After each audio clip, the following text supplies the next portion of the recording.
ESPN's national basketball reporter Brian Windhorst from the area on what the Cavs need to do to compete for a championship this season. This is from ESPN's NBA Today.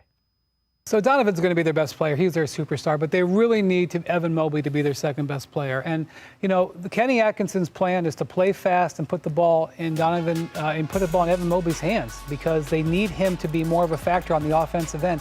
I said to Donovan, I said, okay, you're the superstar. You got the ball in your hands. If the ball's in Evan Mobley's hands, that means it's not in yours. Are you cool with that? And I got to tell you, Malika, he is in such a good place with the Cavs right now, in such a good place in his career.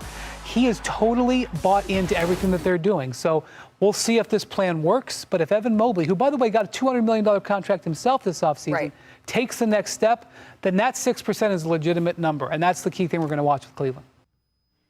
So, Sam, they're referring to the 6% chance to win an NBA championship. We've been saying that for a while. If Mobley becomes a legitimate top 10, 15 player in the league, yeah, they're contenders. I think. I mean, you know the league a lot better than I do. I think without a doubt you're right. I mean, all of a sudden you're adding another. If you say top 10 or 15, you're adding another All-Star. Part of the plan too is to get Darius Garland to coming off a really rocky season to get himself to another level.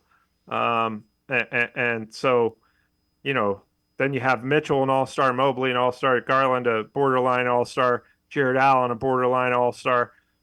Sure, you're all of a sudden a championship contender. The key is, again, consistency in all of those guys and doing it when it means the most. And Kenny Atkinson has really stressed that in training camp. He has said, I look at the Cavs the last couple of years, they played their best basketball really before the All-Star break.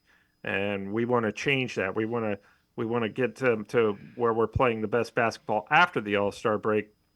And I think with the NBA having so much parity as it does now, then sure, the Cavs could be a real championship contender if all these things fall into place.